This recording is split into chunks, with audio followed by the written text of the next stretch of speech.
Welcome to Life Stories, where we share real experiences that inspire, teach, and remind us of the lessons life has to offer. Today's story is about betrayal, unexpected twists, and the strength it takes to rebuild from the hardest of circumstances. When Sarah discovers that her seemingly perfect marriage was built on lies, her world is turned upside down. Join us as we dive into a journey of love, loss, and the power of starting over. Don't forget to subscribe to the channel to begin today's story, because sometimes the greatest lessons come from the most unexpected places. It was the sort of moment that one would never forget. The world seemed to slow down, as if the universe itself were holding its breath.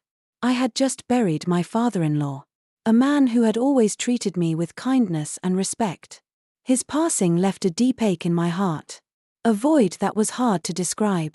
I wasn't just mourning the loss of a loved one, I was mourning the loss of stability, of a person who had been a quiet pillar in our family. I stood in the dimly lit living room, absently staring at the photographs on the walls. Memories of family gatherings, laughter, and warm moments flashed through my mind.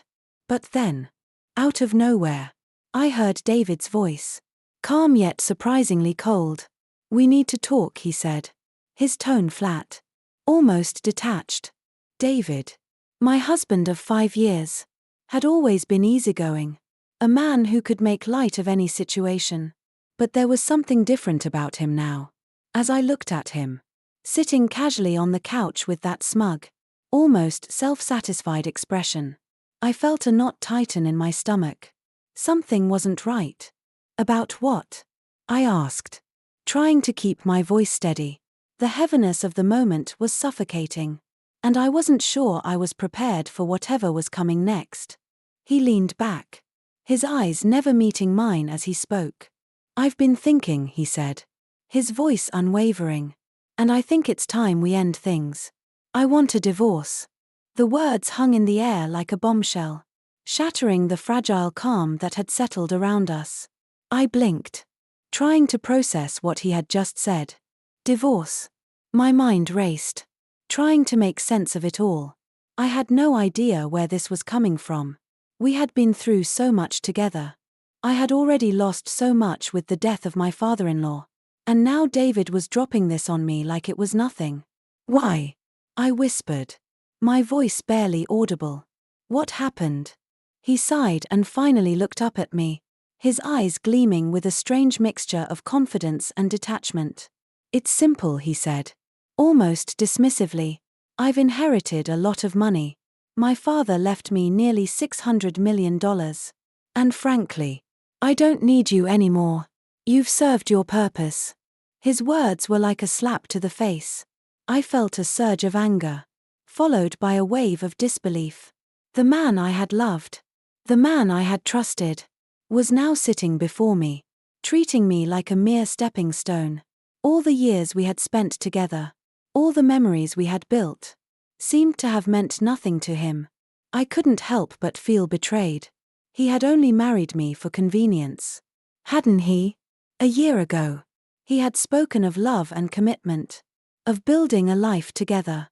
Now, in the blink of an eye, all of that was gone, replaced with cold, hard greed. "How could you say that?" I finally managed to choke out, my voice trembling with emotion. "How could you treat me like this after everything?" He shrugged, a look of indifference crossing his face. "It's just business," he said. "You were an easy catch. You inherited money from your late husband, and I thought it would be an easy way to live the good life without working for it. But now that my father is gone, I'm set. I don't need you. You're just an ATM to me." I was stunned. I had known David wasn't perfect. In fact, I had seen glimpses of his true nature before. His casual disregard for responsibility, his tendency to take shortcuts in life. But I never imagined he could be this cold, this calculating. I had believed in him. I had trusted him. And now I realized that trust was nothing more than a fragile illusion. My fists clenched at my sides as I fought to hold back the tears. I had been so foolish. I had let my guard down, convinced that we were building something real. But now, all I felt was a profound sense of loss not just of my father-in-law, but of the man I thought I knew. "Fine," I said, my voice low and steady despite the storm brewing inside me. "If that's what you want, then hand me the divorce papers." I snatched the papers from his hand, signing them without hesitation.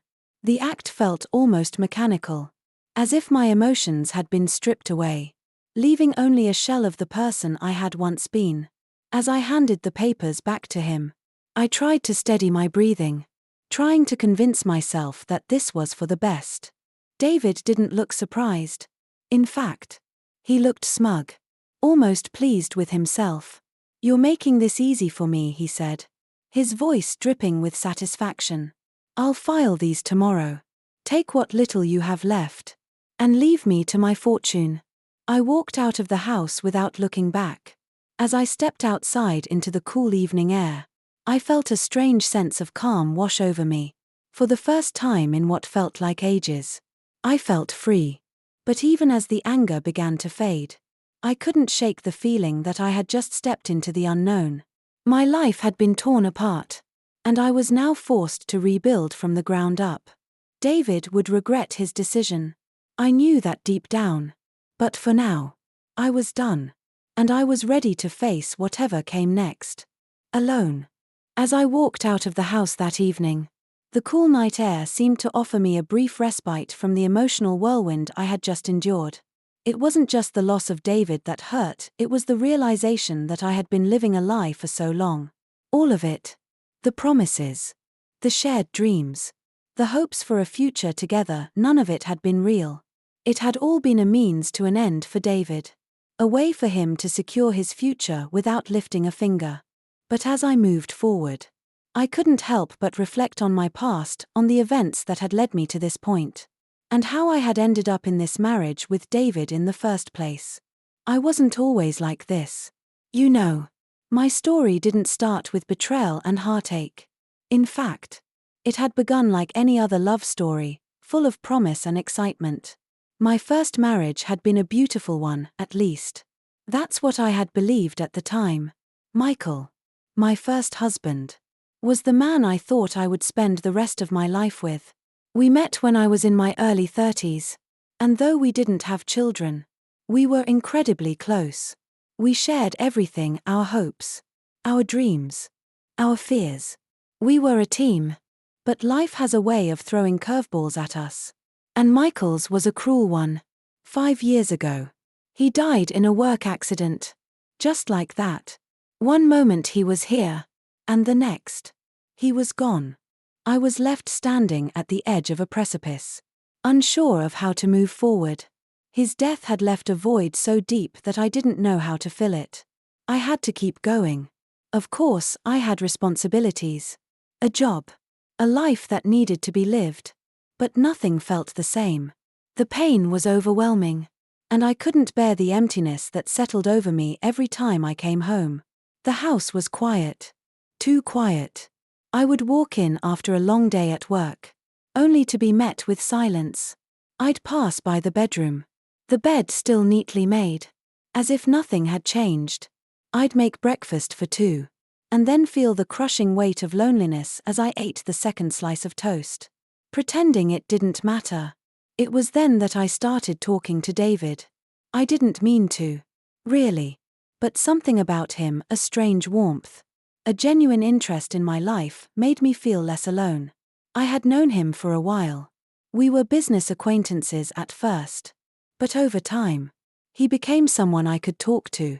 It started with small conversations at work, then slowly blossomed into deeper discussions about our lives, our struggles, and our hopes. David was an open book in a way that I admired. He had a cheerful personality that made him easy to talk to. And when I opened up about Michael's passing, he didn't shy away from my grief. Instead, he listened. He listened in a way that made me feel heard, understood, and even comforted. It wasn't long before I realized that I was starting to care for him. I was scared.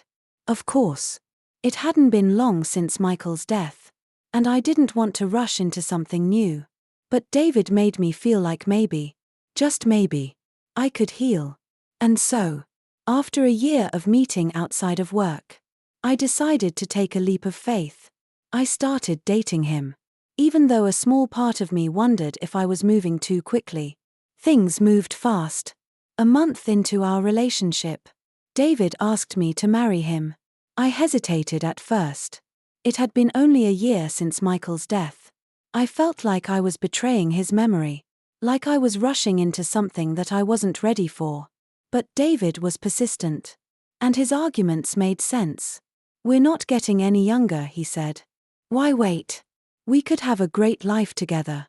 I took a deep breath and made my decision. "Okay," I said, surprising even myself with how quickly I agreed. I didn't want to be stuck in the past. I wanted to move forward, to rebuild my life with someone who cared for me. But as much as I told myself it was the right decision, a small part of me couldn't help but feel a sense of unease. It wasn't until we were married that I began to see the cracks in our relationship. The signs of the man David really was. At first, he was charming, attentive, and kind. But slowly, the cracks started to show. The same carelessness I had noticed before began to surface more often. It started small, forgetting to do simple chores, making excuses to avoid responsibilities, but over time, it grew more pronounced. And as it did, I began to question my decision.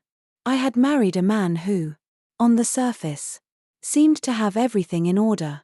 But underneath, he was disorganized, self-centered, and, to be honest, quite lazy. Yet, I loved him. I loved the man I had married. Or at least, the man I thought he was. I had hoped he would change. That somehow, with time, he would become the partner I needed him to be. But nothing changed. Instead, I found myself picking up the slack, taking on more and more of the responsibilities in our home. Both emotionally and physically, I was becoming overwhelmed. And it was becoming clearer to me that I had married someone who would never be able to meet me halfway. It wasn't until my father-in-law's passing that everything came into focus. The inheritance. The betrayal. The man I thought I knew and loved had shown me who he truly was. And in that moment, I knew that I had to make a choice, continue living a lie, or walk away and reclaim my life. The days that followed the divorce were a blur. I stayed in a hotel, trying to clear my head and figure out what to do next. I knew that leaving David was the right decision. But that didn't make it any easier. I had trusted him. I had loved him. And now, I was left with the painful realization that he was never who I thought he was. During those quiet days of reflection, I started to piece together the events leading up to my marriage with David. At first, it seemed so perfect, so natural. We were both grieving, both longing for something to fill the emptiness in our hearts. But now I saw it for what it really was, a calculated move on his part. An opportunity he had seized without hesitation. It wasn't until later that I learned the true extent of his plan. He hadn't just married me for love. No, that would have been too simple, too sincere. David had married me because he thought he could use me to secure his future. When my father-in-law passed away and left nearly $600 million in his account, it was like a dream come true for David. He didn't care about me, or about the family we were supposed to build. He cared only about that money. And now that it was within his reach, he was ready to discard me as if I were nothing more than a stepping stone on his path to wealth. The more I thought about it, the more it made sense. The sudden coldness in his demeanor, the way he distanced himself from me after the death of my father-in-law, the way he seemed almost giddy when he spoke about the inheritance, all of it was a part of the plan. I had been nothing more than an obstacle standing between him and his inheritance. And when my father-in-law had died, he wasted no time in revealing his true nature. David had always been careless with money. It was one of the first things I had noticed about him. He didn't care about saving, about planning for the future. He lived for the present, spending without thinking. But with $600 million on the line, he couldn't afford to make any more mistakes. He needed to secure that money at all costs, even if it meant sacrificing everything we had built together. When I left the house that day, I knew I had made the right choice. But it wasn't until a few days later, when I received a call from David, that the full truth hit me. He sounded panicked, desperate even, as if he were trying to hold on to something that was slipping away. "Sarah, what the hell did you do?" he shouted into the phone. I sat up straight, my heart racing. "What do you mean?" "I tried to withdraw the money from my dad's account," he said, his voice shaking with frustration. "It's not there. There's no $600 million. What did you do with it?" For a moment, I didn't know how to respond. I had expected him to react this way. Of course. He had always been greedy, always looking for ways to exploit every situation to his advantage. But hearing him panic like that, hearing the fear in his voice, somehow made everything feel even more surreal. I took a deep breath before answering. "The money you're looking for isn't what you think it is." "What are you talking about?" he demanded. "It's collateral, David," I explained calmly, though I could feel a wave of satisfaction rising within me. "The $600 million was never meant to be accessed like you thought. It was used as collateral for a loan. That money is tied up in debt repayment. And it's untouchable." There was a long pause on the other end of the line, as David tried to make sense of what I had just told him. Finally, he spoke again, his voice barely above a whisper. "So, it's gone? All of it?" "Not exactly," I replied. "But it's tied up in something else now. My father-in-law used that money to start a business, a seafood company in Germany. It was a passion project of his. He didn't care if it succeeded or failed. He wanted to do something for himself, something he could enjoy in his later years. But it didn't work out the way he had hoped. He lost most of it. And now, the $600 million is being used to pay off the debt." David was silent for a long time. I could almost hear the gears turning in his head as he processed the news. When he finally spoke, it was with a mix of disbelief and anger. "Why didn't you tell me this before?" "I didn't know what he was doing with the money until after his death," I replied. "But I knew enough to understand that the money you were hoping for was never meant for you. It's gone now, David. Gone. Just like the dreams you had of living a life of luxury without lifting a finger." His voice was now tinged with panic. "But there has to be more. What about the inheritance? What's left?" "There's $80,000 left in another account," I said. "That's your inheritance. Not $600 million. But $80,000. The silence that followed felt endless. I could practically hear David's thoughts racing as he tried to come to terms with the reality of the situation. The $600 million he had dreamed of was nothing more than a mirage. And now, all that was left was a fraction of that amount, $80,000. A sum that seemed like nothing compared to what he had envisioned. When he finally spoke again, his voice was tinged with frustration and regret. "I've spent everything. I thought the $600 million would be mine. Now look at me. You should have thought about the consequences before you spent money you didn't have," I said, my tone steady. "But now, you'll have to figure out how to rebuild your life on your own. There's no more ATM for you, David." The line went silent again, and I could almost feel the weight of the realization settling in. He had gambled. And now he was left with nothing. The money was gone. And so was his chance at an easy life. I hung up the phone, feeling a strange sense of closure. David's panic was his own doing, and I had no more empathy for him than I would for a stranger.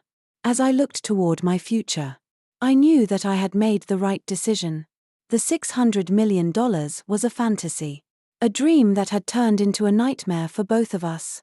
And now, I could finally move on, leaving that part of my life behind for good. The events that unfolded after the divorce left a mark on my soul. But they also taught me invaluable lessons. In the end, The money that seemed so important was nothing more than a fleeting illusion. A trap that ensnared both David and me.